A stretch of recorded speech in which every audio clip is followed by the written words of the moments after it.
So you've had a big adventure over the last couple weeks. I mean, I saw a video of you on YouTube. Tell me a little bit about just the experience of suddenly being kind of in the national spotlight. Well, you don't. I didn't plan it. I posted something as a side comment on a blog somewhere, and the next thing I know, Ben Swan picked it up, and then Rachel Maddow, MSNBC picked it up. It was the L.A. Times.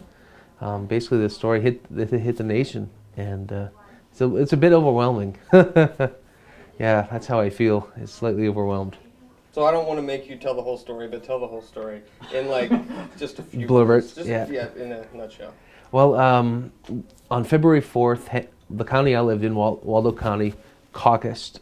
We did a super caucus at the junior high school, and I became the caucus chairman of my city, Belfast.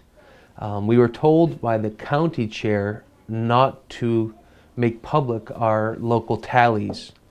I thought that was a bit fishy, so I put a motion to our city Republicans. We passed it without any objection that all of our ballots would be counted in public. Ron Paul won with 8 votes. Rick Santorum came in second with 7 votes, and then Mitt Romney had 5 votes. And I didn't really think anything about it until another week passed, and I looked on the Maine GOP website, and it had zeros, like Belfast had zeros across the board. So I made a phone call on that next Monday, spoke to, I believe, the secretary at the Maine State GOP. I said, "Hi, I'm Matt. I'm the county caucus chairman down to Belfast. Hey, how are you?" "Great." I said, "I noticed Belfast wasn't up." She said, "Oh, I'm sorry. We're busy, but we have the numbers. Romney 9, Rick Santorum 5, and Ron Paul 2. I said, "Ma'am, of course, I know you're busy, but those aren't what happened. We counted our ballots publicly in Belfast. Just so you know, Ron Paul got 8 votes, Rick Santorum got 7, and Mitt Romney had 5. And she hoed and hummed, and we ended the conversation. Then we come to find out not only did our town get counted incorrectly, our whole county didn't even get counted in that first tally of votes. And so I get on the internet, made a little side blog made a side comment on a blog, and the next thing I knew, it hit national news. So how have things developed now, and what can people do who want to make sure that everything is as transparent and open as possible? Yeah. What do you think people should do now to? Well, first of all, count your ballots publicly. There shouldn't be any secrecy between any levels, between the county and the state, or the local city or town and the county. That's a really easy way to make things transparent. Let more than one person know what the vote was. Have a whole committee, or have someone accountable to the votes. Another thing that we're seeing, another thing that can help us, is that we should hold our leaders accountable.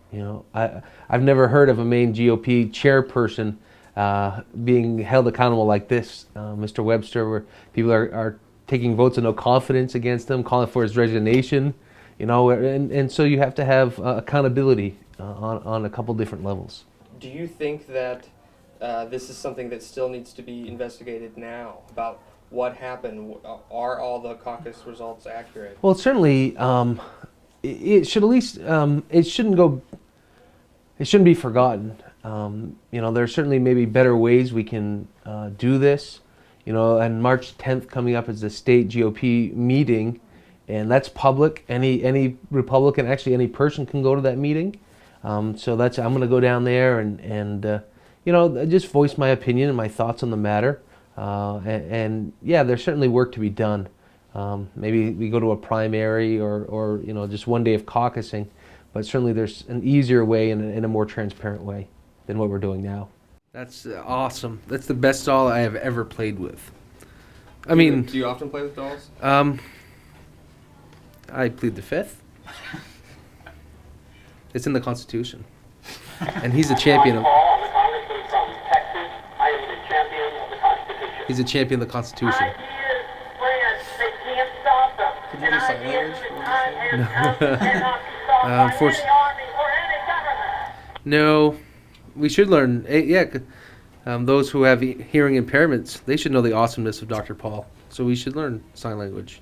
I'm Matt McDonald, and I approve this message. Click here to donate to support efforts to elect Ron Paul to the White House.